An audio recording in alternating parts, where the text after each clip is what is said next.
Bonjour à tous, nous voici pour une nouvelle vidéo concernant le livre des Nombres, après le livre du Lévitique. Souvenez-vous, ce grand code de loi au cœur de la loi, c'est-à-dire du Pentateuque. Le livre des Nombres, il y aura une petite partie législative au début, on est toujours au Sinaï, et puis on va reprendre la marche dans le désert.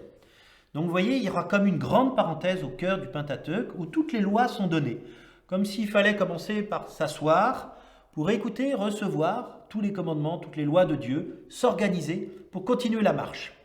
Mais une assemblée, c'est le même mot d'ailleurs, assemblée, église en grec, une assemblée qui marche à travers le désert, elle a besoin de se réorganiser, de s'adapter tout le temps. Et on voit qu'il va y avoir un certain nombre de conflits, des conflits d'autorité contre Moïse. Et puis, par rapport à l'inconnu, il va y avoir une exploration de cette terre promise vers laquelle tous cheminent.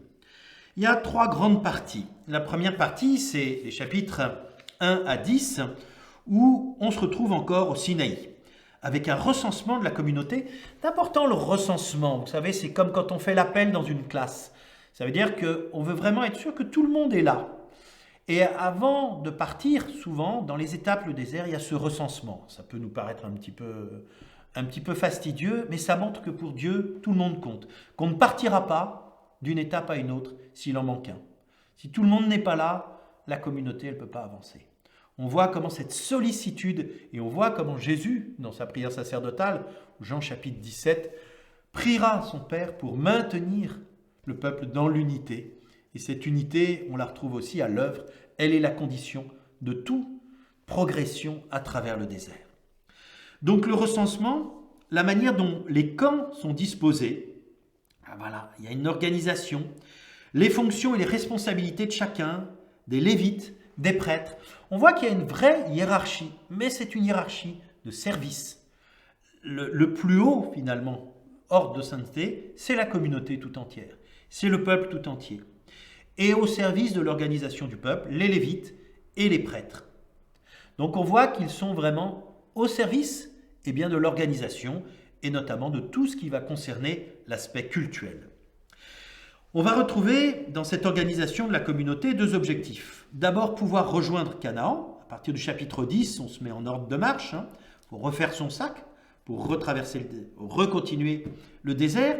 Et comment assurer aussi dans cette marche au désert le culte pour Dieu. Souvenez-vous, le sanctuaire est mobile. Et là aussi, ça demandera une certaine organisation, d'où la présence des prêtres et des lévites. Et puis une deuxième partie, à partir en gros du chapitre 11, où on va voir un certain nombre de contestations, la rébellion. La rébellion, elle est caractéristique.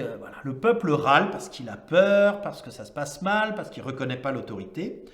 On va voir la contestation chapitre 12 avec Myriam et Aaron, puis Aaron et Moïse, et puis les émissaires qui vont être envoyés en reconnaissance, les lévites, la communauté. On voit que le projet du Seigneur, il est souvent remis en cause. Et là, les peines sont beaucoup plus lourdes. Pourquoi ? Parce qu'avant, vous vous souvenez, il y en a eu des rébellions, avant même d'arriver au Sinaï, dans le livre de l'Exode. Mais on sent que, le Seigneur passe l'éponge. Maintenant, ils ont eu la loi, ils ont eu les commandements. Donc ces rébellions, elles ont moins de raison d'être. Le Seigneur a montré qu'il accompagnait son peuple. Le Seigneur leur a démontré sa puissance. Ils n'ont plus de raison d'avoir peur, de vouloir retourner en Égypte, etc. Finalement, c'est quoi ? C'est un retour en arrière. Retourner à l'esclavage, au moins on était bien, on était confortable, etc. Et ça va durer tout le temps. On va voir aussi, et ça c'est quand même un phénomène important, qu'il va y avoir un changement de génération. La génération qui va parvenir en Terre Sainte, ce que j'appelle la Terre Sainte, c'est la Terre promise plutôt. Le terme Terre Sainte est plus moderne. Mais cette génération n'est pas celle qui a été libérée de l'Égypte, qui a passé la mer.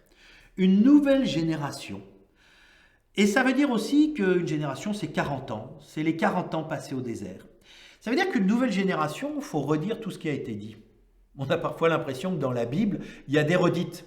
Mais je pense que les parents redisent la même chose aux enfants régulièrement. Quand on reprend une année de catéchisme, on redit souvent les mêmes choses. Moi, lorsque j'étais supérieur de la maison de propédeutique, c'est-à-dire la maison qui est l'année avant le séminaire, J'avais l'impression à chaque rentrée de redire exactement les mêmes choses. C'est cette pédagogie parce que la nouvelle génération, eh bien, elle n'a pas reçu ce que la génération précédente a reçu si on ne lui transmet pas. Et dans le judaïsme, et comme dans notre foi chrétienne, cette transmission, elle est essentielle. Elle passe par la communauté. Transmettre ce qui a été reçu. On voit que c'est le cœur, d'ailleurs, c'est ce que va dire saint Paul, je vous ai transmis ce que moi-même j'ai reçu. Et que dans toutes ces fêtes aussi dans le judaïsme, on va retrouver l'importance de la transmission, et notamment dans la transmission aux familles. Le plus jeune pose la question au plus âgé ou au père de famille, que s'est-il passé cette nuit-là? Ça, c'est ce qu'on appelle le Seder pascal, où le père va raconter toute la libération. Ce récit, c'est à travers le récit d'ailleurs qu'on transmet une histoire. Le récit d'une famille, le récit d'une communauté, le récit d'un peuple, l'histoire sainte, l'histoire de l'Église. Comment on va transmettre aussi? On va transmettre aussi ces rébellions. Il y a une rébellion qui est connue dans le livre des Nombres. C'est les serpents dans le désert. Pourquoi? Parce que le peuple rouspète contre le Seigneur. Le Seigneur leur envoie des serpents brûlants. Ils sont mordus, la morsure les fait mourir. Ils crient vers Moïse. Et Moïse va faire un serpent de bronze qu'il va élever au-dessus d'un mât. Jésus retrouvera cette image, reprendra cette image, en particulier dans le chapitre 3 de l'Évangile selon saint Jean. Comme le serpent de bronze a été élevé, ainsi faut-il que le Fils de l'homme soit élevé. C'est curieux parce que le serpent, c'est le signe du péché finalement. Il est la manifestation de cette rébellion. Le péché, c'est une rébellion contre Dieu. Fondamentalement, c'est un refus d'entrer dans le projet de Dieu. Et quand on entend les pharisiens qui récriminent, c'est un terme qu'on retrouve dans l'Ancien Testament, c'est exactement le rappel de ces récriminations. Vous voyez, d'où l'importance de voir pourquoi ils récriminent. Est-ce que nous, ça ne nous arrive pas de râler un peu contre le Seigneur? Et pourquoi? Quelle est la cause? Et justement, comment la réponse aux récriminations, c'est ce serpent de bronze, c'est-à-dire c'est la croix du Christ finalement, qui non pas donne une réponse à toutes nos récriminations, mais en donne une signification ultime, parce qu'à travers aussi ce cheminement, c'est la terre promise, à travers la croix du Christ, c'est aussi le passage vers Dieu qui est promis au peuple.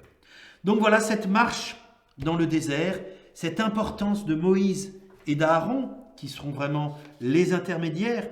Comment on voit que cette organisation, c'est aussi une organisation politique, avec tout ce que ça veut dire, de rivalité, de querelle, de recherche de pouvoir, et comment cette communauté, elle va devoir aussi se réorganiser par rapport à des hostilités, par rapport à des ennemis. D'ailleurs, quand il y a des ennemis communs, ça ressoude la communauté. Et ça, c'est souvent vrai aussi quand on voit la prise de conscience qu'il y a finalement un ennemi qui peut toucher tout le monde. Là, les petites rivalités s'estompent pour retrouver une forme d'unité. On va voir aussi de ces passages comme l'oracle de Balaam, ce grand prêtre qui devait maudire Israël, puis qui va être retourné littéralement et qui ne va pas pouvoir maudire Israël et qui va annoncer déjà à travers ce peuple très loin la venue d'un Messie. Oracle de Balaam qu'on retrouve notamment dans la période avant Noël, c'est dans le livre des Nombres. Voilà, vous voyez que dans le livre des Nombres, il y a beaucoup de choses. On repart un petit peu dans le désert, donc on retrouve un petit peu d'aventure par rapport au code législatif qui est un petit peu plus desséchant.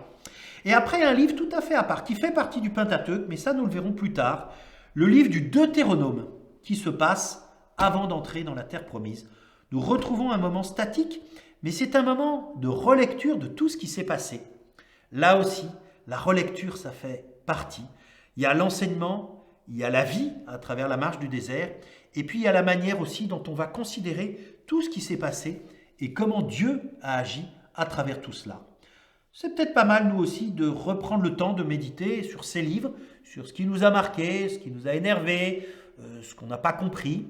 Là aussi, à travers sa parole, Dieu travaille, Dieu nous sollicite, Dieu nous lance des appels. Ne cherchons pas à tout comprendre et à tout interpréter. Laissons plutôt peut-être quelques phrases ou quelques récits nous faire réfléchir. C'est à travers cela aussi, en repensant, en relisant, que nous verrons comment, dans cette lecture continue, même si elle est parfois un peu aride, Dieu agit et nous parle au plus profond de notre cœur. Alors, bonne lecture pour le livre des Nombres. et à bientôt.